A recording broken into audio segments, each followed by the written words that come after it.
So Bajaj finance ഇന്നൊരു counter trend ട്രേഡാണ്. 50 quantity നമ്മൾ by ചെയ്തിട്ടുണ്ട്. സോ ഒരു അപ്സൈഡ് മൂവ്മെൻറ്റ് വരാനുള്ള ചാൻസസ് ഉണ്ട്. നമുക്ക് എന്തായാലും നോക്കാം. സോ 1 മിനിറ്റ് ടൈം ഫ്രെയിം നോക്കുവാണെങ്കിൽ നമ്മൾ ബൈ ചെയ്തത് ഈ ഒരു ലെവലിലാണ്.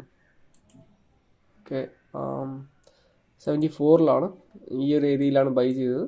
സ്റ്റോപ്പ് ലോസ് എന്ന് പറയുന്നത് ഓക്കെ 43ലാണ്. 40 പോയിൻറ്റ്സ് സ്റ്റോപ്പ് ലോസ്. ടാർഗറ്റ് 1:2 നോക്കാം. ഓക്കെ, 80 പോയിൻറ്റ്സ് ആണ് ടാർഗറ്റ്.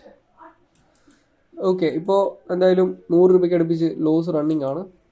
നമ്മൾ ബ്രേക്ക് ഈവൻ പോയിന്റിലാണ് നിൽക്കുന്നത്. നമുക്ക് എന്തായാലും വെയിറ്റ് ചെയ്യാം, ഈ ട്രേഡ് എങ്ങനെ പോകും നോക്കാം. ഞാൻ എൻട്രി എടുക്കാനുള്ള റീസൺ ഈ ഒരു ബ്രേക്ക് ഔട്ടാണ്.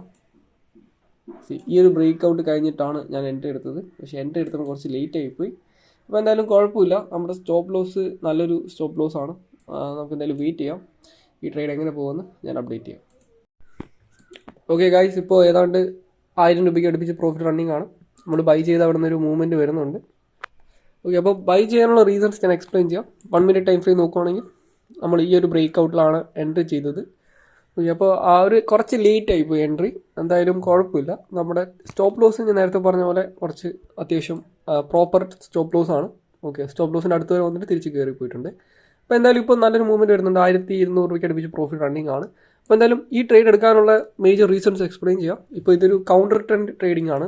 അതായത് ഇപ്പോൾ 1 അവർ ടൈം ഫ്രെയിം നോക്കുവാണെങ്കിൽ ബജാജ് ഫിനാൻസ് കുറേ ദിവസമായിട്ട് ഡൗൺ സൈഡ് തന്നെയാണ്. ഓക്കെ, അപ്പോൾ ട്രെൻഡ് കൺഫേം ആയിട്ട് ഡൗൺ സൈഡ് ആണ്.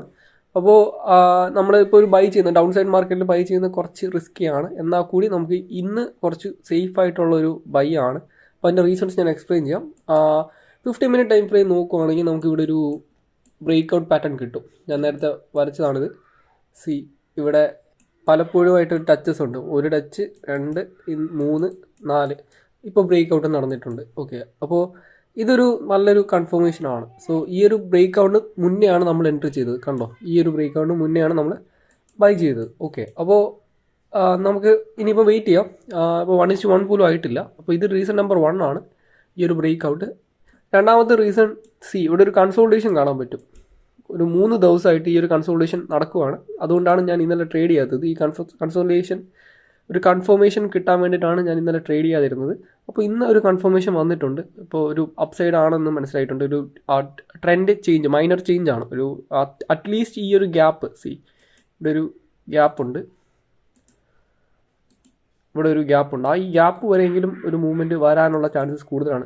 നിഫ്റ്റി നോക്കുവാണെങ്കിൽ നിഫ്റ്റി നല്ല മൂവ്മെൻറ്റ് തരുന്നുണ്ട്. ഒരു അപ്സൈഡ് മൂവ്മെൻ്റ് ആണ്. നിഫ്റ്റി ഒരു ബ്രേക്ക് ഔട്ടൊക്കെ തന്നു. ഇപ്പോൾ നല്ല മൂവ്മെൻറ്റ് തരുന്നുണ്ട്. അപ്പോൾ അതിനനുസരിച്ച് ബജാജ് മൂവ് ചെയ്യുന്നുണ്ട്. ഇപ്പോൾ 1200 രൂപയ്ക്ക് അടുപ്പിച്ച് പ്രോഫിറ്റ് റണ്ണിങ് ആണ്. ഓക്കെ, അപ്പോൾ നമുക്ക് എന്തായാലും വെയിറ്റ് ചെയ്യാം. സോ ഗൈസ്, ഇപ്പോൾ ടൈം 6 മണിയായി. ഈ ട്രേഡ് അവസാനിച്ചു. എനിക്ക് ലൈവായിട്ട് എക്സിറ്റ് ആവുമെന്ന് കാണിക്കാൻ പറ്റിയില്ല. എന്തായാലും 4550 രൂപ എനിക്ക് ഈ ഒരു ട്രേഡിൽ പ്രോഫിറ്റ് ഉണ്ടാക്കാൻ പറ്റി. നമ്മൾ 1:2.26 ബുക്ക് ചെയ്തിട്ടുണ്ട്. സോ നമ്മൾ എക്സിറ്റ് ആയത് 12:30 നമ്മൾ എക്സിറ്റ് ആയത്. 11:42 എക്സിറ്റ് ആയത്. ഇത് നമ്മുടെ സ്റ്റോപ്പ് ലോസ് എക്സിറ്റ് ക്യാൻസൽ ചെയ്തതാണ്. 11:42 നമ്മൾ എക്സിറ്റ് ആയി. 5775 നമ്മൾ ബുക്ക് ചെയ്തത്. 5775. സോ 91 പോയിൻറ്റ്സ് നമ്മൾ ബുക്ക് ചെയ്തു. 1:2.28 കറക്റ്റ് 4500 രൂപയ്ക്ക് മേലെ നമ്മൾ പ്രോഫിറ്റ് ബുക്ക് ചെയ്തു. നമ്മൾ ബുക്ക് ചെയ്തതിന് ശേഷം വീണ്ടും നല്ലൊരു മൂവ്മെൻറ്റ് കിട്ടി. അപ്പോൾ നിങ്ങൾക്കറിയാം, ഞാൻ ഈ ഒരു ചാനൽ നിങ്ങൾ ഫോളോ ചെയ്യുകയാണെങ്കിൽ തീർച്ചയായിട്ടും നിങ്ങൾക്ക് അറിയായിരിക്കും, നമ്മൾ ടാർഗറ്റിന് കൂടുതൽ നമ്മൾ വെയിറ്റ് ചെയ്യാറില്ല. നോർമലി ടാർഗറ്റിലാണ് എക്സിറ്റ് ആവുന്നത്. ടാർഗറ്റ് അല്ലെങ്കിൽ സ്റ്റോപ്പ് ലോസ്. നമ്മളൊരിക്കലും സ്റ്റോപ്പ് ലോസ് കഴിഞ്ഞാലും വെയിറ്റ് ചെയ്യത്തില്ല. അതുപോലെ തന്നെ ടാർഗറ്റ് കഴിഞ്ഞാലും അങ്ങനെ വെയിറ്റ് ചെയ്യാറില്ല. ഞാൻ മോർണിംഗിൽ തന്നെ പറഞ്ഞതാണ്, ഈ ഒരു ലെവലെങ്കിലും ടച്ച് ചെയ്യുമെന്ന്. സോ ആ ഒരു ലെവൽ ടച്ച് ചെയ്തു. എന്നിട്ടൊരു റീട്രേസ്മെൻറ്റ് വന്നു. പിന്നെ ഒരു നല്ലൊരു മൂവ്മെൻറ്റ് വന്നിട്ടുണ്ട്. സോ നമുക്ക് ഈ ഒരു മൂവ്മെൻറ്റ് പ്രെഡിക്റ്റ് ചെയ്തിട്ടാണ് നമ്മൾ ഇന്നത്തെ ട്രേഡ് എടുത്തത്. സോ നല്ലൊരു ട്രേഡായിരുന്നു. സോ കുറച്ച് കാര്യങ്ങളൊക്കെ ഇമ്പ്രൂവ് ചെയ്യാമെന്നുണ്ട്. കാര്യം ഞാൻ എൻ്റെ എൻട്രി എന്ന് പറഞ്ഞാൽ കുറച്ച് ലേറ്റ് ആയിരുന്നു. പ്രോബബ്ലി ഈ ഒരു ലെവലിൽ എൻട്രി എടുക്കുന്നതായിരിക്കും ബെറ്റർ. സോ ഈ ഒരു ബ്രേക്ക് ഔട്ടിലാണ്, ഈ ഒരു ഏരിയയിൽ എൻട്രി എടുക്കും കുറച്ചും കൂടി ബെറ്റർ. പക്ഷേ എൻ്റെ സ്റ്റോപ്പ് ലോസ് ഞാൻ നല്ല പക്കാ സ്റ്റോപ്പ് ലോസാണ് വെച്ചത്. സോ കോൺഫിഡൻറ്റോടെ നമ്മൾ ഈ ഒരു ട്രേഡ് നമ്മൾ എൻഡ് ചെയ്തു. സോ ഇത്രയൊരു ഡൗൺ സൈഡ് വന്നിട്ടും എൻ്റെ സ്റ്റോപ്പ് ലോസ് മിസ്സായത് ചെറിയൊരു പൈസയ്ക്കാണ്. എൻ്റെ സ്റ്റോപ്പ് ലോസ് മിസ്സായത് ആ ഒരു റീട്രേസ്മെൻറ്റിൽ എൻ്റെ സ്റ്റോപ്പ് ലോസ് മിസ്സായത് 8 രൂപയ്ക്കാണ്. സോ 8 രൂപയ്ക്ക് മിസ്സായിട്ടാണ് ഇത് തിരിച്ച് കയറിപ്പോയത്. സോ നല്ലൊരു സ്റ്റോപ്പ് ലോസ് വെച്ചിട്ടുണ്ട് എന്നുണ്ടെങ്കിൽ നമുക്ക് ആ ഒരു കോൺഫിഡൻറ്റോടെ വെയിറ്റ് ചെയ്യാൻ പറ്റും. സോ നല്ലൊരു ഈസി ആയിട്ട് നമുക്ക് ടാർഗറ്റ് ഇവിടെ ഹിറ്റായി. പിന്നെ എനിക്ക് എപ്പോഴും വരുന്നത്, അതായത് ഞാൻ ഈ യൂട്യൂബ് ചാനൽ തുടങ്ങിയതിന് ശേഷം എപ്പോഴും വരുന്നൊരു കമൻറ്റാണ്, എന്തുകൊണ്ടാണ് ബജാജ് ഫിനാൻസ് മാത്രം ട്രേഡ് ചെയ്യുന്നത്. അപ്പോൾ നിങ്ങൾക്ക് അറിയാം, ഞാൻ ഈ ചാനലിൽ 99% ലൈവ് ട്രേഡ് കളിച്ചിട്ടുള്ളത് ബജാജ് ഫിനാൻസിൽ മാത്രമാണ്. അപ്പോൾ ഞാൻ ആർബിട്രറി ട്രേഡിങ്, അതായത് മാനുവലി നമ്മൾ പ്രൈസ് ആക്ഷൻ വെച്ച് ട്രേഡ് ചെയ്യുന്ന, ഞാനിപ്പം നിങ്ങൾക്ക് കാണിച്ചത് അതേ ആ സ്റ്റൈൽ ഓഫ് ട്രേഡിങ് ഞാൻ ബജാജ് ഫിനാൻസിൽ മാത്രമാണ് ചെയ്യുന്നത്. അപ്പോൾ നിങ്ങൾ വിചാരിക്കും ഈ ഒരു മെത്തേഡ് ബജാജ് ഫിനാൻസിൽ മാത്രമേ വർക്ക് ചെയ്യത്തുള്ളൂ എന്ന്. അപ്പോൾ ഇതൊരു ജെനുവിൻ ഡൗട്ടാണ്. പക്ഷെ അങ്ങനെയല്ല. പ്രൈസ് ആക്ഷൻ എന്ന് പറയുന്ന ആ ഒരു ടെക്നിക്ക് എല്ലാ ഇൻസ്ട്രുമെൻസിലും, ട്രേഡബിൾ ഏത് ഇൻസ്ട്രുമെൻ്റ് ആണെങ്കിലും അതിൽ വർക്ക് ചെയ്യും, എക്സെപ്റ്റ് ഓപ്ഷൻസ് ഒഴിച്ച് ബാക്കി എല്ലാത്തിലും പ്രൈസ് ആക്ഷൻ വർക്ക് ചെയ്യും. അപ്പോൾ ഞാൻ ഈ ബജാജ് ഫിനാൻസ് മാത്രം ട്രേഡ് ചെയ്യുന്നത്, നിങ്ങൾക്ക് തന്നെ എൻ്റെ ലൈവ് ട്രേഡ് വീഡിയോസ്, അതായത് എനിക്ക് തോന്നുന്ന ഒരു 5-6 മാസമായിട്ട് ഞാൻ ലൈവ് ട്രേഡ് വീഡിയോസ് ഇടുന്നുണ്ട്. അപ്പോൾ അതിൻ്റെ ആദ്യം തൊട്ട് ഇപ്പോൾ വരെ നിങ്ങൾ കാണുവാണെങ്കിൽ എൻ്റെ ട്രേഡിംഗ് സ്റ്റൈൽ തന്നെ മാറിയത് നിങ്ങൾക്ക് കാണാൻ പറ്റും. ഞാൻ ചില ദിവസങ്ങളിൽ, ഞാൻ നോർമലി പണ്ടൊക്കെ ആണെന്നുണ്ടെങ്കിൽ ഡെയിലി ട്രേഡ് ചെയ്യുമായിരുന്നു, എല്ലാ ദിവസവും ട്രേഡ് എടുക്കുമായിരുന്നു. പക്ഷേ ഇപ്പോൾ ഞാൻ എനിക്ക് കോൺഫിഡൻ്റ് അല്ലാത്ത ദിവസങ്ങളിൽ ഞാൻ ട്രേഡ് എടുക്കാറില്ല. സോ ബജാജ് ഫിനാൻസിൻ്റെ കേസ് നോക്കുവാണെങ്കിൽ ഇന്നലെ ഞാൻ ട്രേഡ് ചെയ്തില്ല. ഇതൊരു കൺസോൾട്ടേഷൻ പീരീഡ് ആണെന്ന് പറഞ്ഞു. ഈ ഒരു കൺസോൾട്ടേഷൻ എങ്ങോട്ട് പ്ലേ ഔട്ട് ചെയ്യുമെന്ന് നമ്മൾ വെയിറ്റ് ചെയ്തതാണ്. അപ്പോൾ ഇതെനിക്ക് മനസ്സിലായത് ഞാൻ ബജാജ് ഫിനാൻസിൽ മാത്രം ട്രേഡ് ചെയ്യുന്നതുകൊണ്ടാണ്. അപ്പം ബജാജ് ഫിനാൻസ് ഞാൻ എനിക്ക് തോന്നുന്നു കഴിഞ്ഞ ഫ്രൈഡേ ആണെന്ന് തോന്നുന്നു, ഫ്രൈഡേ ഞാൻ എക്സ്പ്ലെയിൻ ചെയ്ത വീഡിയോയിൽ ഈ ഒരു ട്രെൻഡ് ലൈനിനെ പറ്റി ഞാൻ പറഞ്ഞായിരുന്നു. 1 hour ടൈം ഫ്രെയിമിൽ പല ടച്ചസ് കിട്ടിയ ഒരു ട്രെൻഡ് ലൈനാണ്.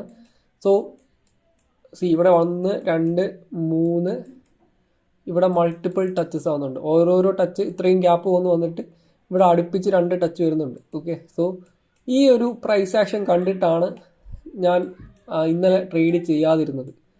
സോ ഏറ്റവും കൂടുതൽ ട്രേഡ് ചെയ്യുന്നതിനും കാട്ടിയും ട്രേഡ് ചെയ്യാതിരിക്കുന്നതാണ്, ചില ദിവസങ്ങളിൽ ട്രേഡ് ചെയ്യാതിരിക്കുന്നതാണ് ഏറ്റവും ബെറ്റർ. അപ്പോൾ എൻ്റെ ലോസസ് ഞാൻ ഇങ്ങനെയാണ് ഒഴിവാക്കുന്നത്. ഞാൻ സാധാരണ ചില ദിവസങ്ങളിൽ ഞാൻ എല്ലാ ദിവസവും ട്രേഡ് ചെയ്യുന്ന സമയത്ത് എനിക്ക് ഒരു 2-3 ദിവസം അടുപ്പിച്ച് പ്രോഫിറ്റ് വരും, അത് കഴിഞ്ഞ് 2 ദിവസം ലോസ് വരും, അങ്ങനെയായിരുന്നു. അപ്പോൾ അത് കുറേയൊക്കെ ലിമിറ്റ് ചെയ്യാൻ പറ്റുന്നത് ഇങ്ങനെയാണ്. നമ്മൾ ചില ദിവസങ്ങളിൽ ട്രേഡ് എടുക്കാതിരിക്കുന്നത് ആണ് ബെറ്റർ എന്ന് കണ്ടുപിടിക്കുക, പിന്നെ അത് തന്നെ ചെയ്യുക. സോ ഇന്നലെ നോക്കുകയാണെന്നുണ്ടെങ്കിൽ 1 hour ടൈം ഫ്രെയിമിൽ നമ്മൾ നോക്കുമ്പോൾ ഇവിടെ ആ ഒരു ട്രെൻഡ് ലൈനിൽ തന്നെ ഡബിൾ ടച്ചസ് കിട്ടിയിട്ടുണ്ട്. സോ ഇതൊരു ബുള്ളിഷ് മൂവ്മെൻ്റ് ആണ്. പക്ഷേ ഇന്നലെ അതുകൊണ്ട് തന്നെ ഒരു ബുള്ളിഷ് ഒരു ചാൻസ് എനിക്ക് കിട്ടിയില്ല. രാവിലെ ഫുൾ ബെയറിഷ് വ്യൂസ് ആയിരുന്നു. സോ ഇന്നലത്തെ ഒരു പ്രൈസ് ആക്ഷൻ നോക്കുവാണെങ്കിൽ ഇന്നലത്തെ ആ ഒരു ലെവലിലോട്ട് നമുക്ക് സൂം ചെയ്യാം.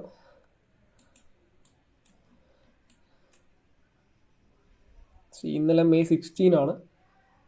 സോ ഇന്നലെ 9:15 ആയപ്പോൾ എനിക്ക് കിട്ടിയത് ഒരു സെല്ലാണ്. ഇവിടെ ഒരു സെൽ മൂവ്മെൻ്റ് ഉണ്ട്. ഓക്കെ, സോ ഈ ഒരു സെല്ല് ഞാൻ എടുത്തില്ല. ഈ സെല്ല് എടുത്തു കഴിഞ്ഞാൽ പിന്നെ നല്ലൊരു ഫോളൊക്കെ വരുന്നുണ്ട്. ഇവിടെ നിന്നൊരു ഈ ഒരു ലെവലിൽ നിന്ന് തന്നെ ഏതാണ്ട് 100 പോയിൻറ്റ്സിന് മേലെ ഫോളൊക്കെ വന്നു. പക്ഷേ നമ്മളത് എടുത്തില്ല, കാരണം ആ ഒരു മൂവ്മെൻറ്റിന് ശേഷം നല്ലൊരു അപ്സൈഡാണ്. അപ്പോൾ ഈ ഒരു ട്രേഡ് എടുത്തിരുന്നുണ്ടെങ്കിൽ എനിക്ക് മിക്കവാറും പ്രോഫിറ്റ് ആയേനെ. പക്ഷേ എൻ്റെ ഒരു ഐഡിയ പ്രകാരം അവിടെ ഒരു സെല്ല് കുറച്ച് ഇഷ്യൂ ഉണ്ട്. കാര്യം ഓൾറെഡി ആ ഒരു ബേസിലാണ്, പിന്നെ കൺസോൾട്ടേഷനാണ്. അപ്പോൾ ഞാനൊരു നല്ലൊരു പ്രോപ്പർ സെറ്റപ്പിന് വേണ്ടി വെയിറ്റ് ചെയ്തു. ഈ ഒരു മേലെ ഒരു ട്രെൻഡ് ലൈൻ ഉണ്ട്, ഇന്ന് ട്രേഡ് ചെയ്തു, ഇന്ന് ബ്രേക്ക് ഔട്ട് ആയ ഒരു ട്രെൻഡ് ലൈനും അവിടെ ഉണ്ട്. അപ്പോൾ അതും ബ്രേക്ക് ഔട്ട് ആവാനുള്ള ചാൻസ് വളരെ കുറവായിരുന്നു ഇന്നലെ. അപ്പോൾ ആ ഒരു ബ്രേക്ക് ഔട്ടിന് മുന്നത്തെ ഒരു സെറ്റപ്പിന് വേണ്ടി വെയിറ്റ് ചെയ്തു. അത് ഇന്ന് നമുക്ക് കിട്ടി. ഇന്ന് ആ ഒരു ബ്യൂട്ടിഫുൾ സെറ്റപ്പ് കിട്ടി. നമുക്കൊരു 60-70% ഷുവർ ആയിട്ടുള്ളൊരു ട്രേഡായിരുന്നു. അപ്പോൾ ഇത് എടുക്കുമ്പോൾ തന്നെ എനിക്കറിയായിരുന്നു ഈ ഒരു സ്റ്റോപ്പ് ലോസ് ഹോൾഡ് ചെയ്യാനുള്ള ചാൻസ് വളരെ കൂടുതലാണ്. അപ്പോൾ ഉറപ്പൊന്നും നമുക്ക് ഒരിക്കലും പറയാൻ പറ്റത്തില്ല. പക്ഷേ ഒരു 60-70% ചാൻസ് ഉണ്ട് ഈ ഒരു സ്റ്റോപ്പ് ലോസ് ഹോൾഡ് ചെയ്യാൻ. അപ്പം 60-70% ചാൻസ് എന്ന് പറയുന്നത് ഇൻട്രാഡേക്ക് അത് വലിയൊരു നല്ലൊരു ആക്യുറസി തന്നെയാണ്. സോ അത്രയും ചാൻസ് ഉണ്ടെങ്കിൽ, ആ ഒരു പ്രോബിലിറ്റി ഉണ്ടെന്നുണ്ടെങ്കിൽ നമുക്ക് കണ്ണും പൂട്ടി ട്രേഡ് എടുക്കാം. അപ്പോൾ ഈ ഒരു സെറ്റപ്പ് കിട്ടി, നമ്മൾ അവിടെ ഒരു ബൈ എടുത്തു, ഈസി ആയിട്ട് ടാർഗറ്റ് കിട്ടി. അപ്പം ഇന്നലെ ഞാൻ ട്രേഡ് ചെയ്തെന്നുണ്ടെങ്കിൽ മിക്കവാറും പ്രോഫിറ്റ് ആയേനെ. പക്ഷേ എൻ്റെ ഒരു ഐഡിയ പ്രകാരം ആ ഒരു ട്രേഡ് അവോയ്ഡ് ചെയ്യുന്നതായിരിക്കും ഏറ്റവും ബെറ്റർ. അപ്പോൾ ഞാൻ അത് അവോയ്ഡ് ചെയ്തു. അപ്പോൾ എനിക്ക് ആ പ്രോഫിറ്റ് ഇന്ന് കിട്ടി. ഓക്കെ, അപ്പോൾ ഇതാണ് എനിക്ക് ഏറ്റവും അഡ്വാൻറ്റേജസ് ആയിട്ട് തോന്നിയത്. ഒരു സ്റ്റോക്കിൽ മാത്രം ട്രേഡ് ചെയ്യുന്നതിന് എനിക്ക് കിട്ടി. എൻ്റെ ഒരു ട്രേഡിങ്ങിൽ ഇമ്പ്രൂവ് ആയിട്ടുള്ള ഏറ്റവും വലിയ കാര്യം എന്ന് പറഞ്ഞാൽ ഇതാണ്. എനിക്ക് എപ്പോഴൊക്കെ ട്രേഡ് ചെയ്യേണ്ടതെന്ന് ഒരു ഐഡിയ കിട്ടും. കാര്യം ഈ ഒരു പ്രൈസ് ആക്ഷനൊക്കെ മുന്നേയും പ്ലേ ഔട്ട് ചെയ്തിട്ടുള്ളത് എനിക്കറിയാം. കാര്യം നമ്മളെന്നും ഈ ഒരു സ്റ്റോക്കിൽ തന്നെ റിപ്പീറ്റഡ്ലി ട്രേഡ് ചെയ്യുന്നുണ്ട്, ഈ ഒരു സ്റ്റോക്ക് തന്നെ ട്രാക്ക് ചെയ്യുന്നുണ്ട്. നമുക്ക് ആ ഒരു എല്ലാ കാര്യവും അതിൻ്റെ മൈന്യൂട്ടായിട്ട് ഇൻഡെപ്ത് ആയിട്ട് നമുക്ക് അതിൻ്റെ ടെക്നിക്കൽസ് അറിയാൻ പറ്റും. സോ ഇന്നിപ്പോൾ നമുക്ക് എന്തായാലും ടാർഗറ്റ് കിട്ടി. എന്തായാലും 4000 മേലെ എത്ര കിട്ടിയാലും ഞാൻ ഹാപ്പിയാണ്. ഇപ്പോൾ 4500 നല്ല പ്രോഫിറ്റാണ്. സോ നമ്മളതെടുത്തു. പ്രോബബ്ലി വെയിറ്റ് ചെയ്തിരുന്നു എന്നുണ്ടെങ്കിൽ 1:4 മേലെ കിട്ടിയേനെ, 8000 കിട്ടിയേനെ. പക്ഷെ അത് നമ്മളെ ബോധർ ചെയ്യത്തില്ല. കാര്യം നമ്മൾ ടാർഗറ്റ് അല്ലെങ്കിൽ സ്റ്റോപ്പ് ലൂസ് ആ ഒരു ലെവലിലാണ് ട്രേഡ് ചെയ്യുന്നത്. സോ നിങ്ങൾക്ക് ഈ ഒരു വീഡിയോയിൽ നിന്ന് എന്തെങ്കിലും യൂസ്ഫുൾ ആയി കിട്ടിയെന്ന് വിചാരിക്കുന്നു. നിങ്ങൾ ഇൻട്രാഡേക്ക് സ്ട്രഗിൾ ചെയ്യുന്നുണ്ടെങ്കിൽ തീർച്ചയായിട്ടും ഇപ്പോൾ ഒരു സ്റ്റോക്കിലാണ് ചെയ്യാൻ താല്പര്യമെന്നുണ്ടെങ്കിൽ ഓബിയസ്ലി നിങ്ങൾ ഒരു സ്റ്റോക്ക് തന്നെ കണ്ടുപിടിച്ചിട്ട് ട്രേഡ് ചെയ്യുക. അത് നിങ്ങളുടെ ട്രേഡിങ്ങിൽ ഇറ്റ് വിൽ ഡൂ വണ്ടേഴ്സ്. എനിക്കങ്ങനെ ഭയങ്കരമായിട്ടും ഇമ്പ്രൂവ് ആയിട്ടുണ്ട്. എൻ്റെ സ്റ്റൈൽ തന്നെ ഇമ്പ്രൂവ് ആയത് ഞാൻ ഒരു സ്റ്റോക്കിൽ ട്രേഡ് ചെയ്യുന്നതാണ്. അപ്പോൾ ഈ ബജാജ് ഫിനാൻസിൽ തന്നെ ട്രേഡ് ചെയ്യണമെന്നൊന്നുമില്ല. കുറച്ച് മൂവ്മെൻറ്റ് തരുന്ന ഏത് സ്റ്റോക്കായാലും യൂസ് ചെയ്യാം, നമുക്കത് ഇൻട്രാഡേ ചെയ്യാൻ പറ്റും.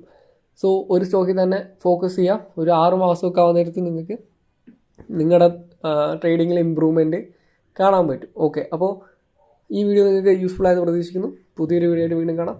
ബൈ.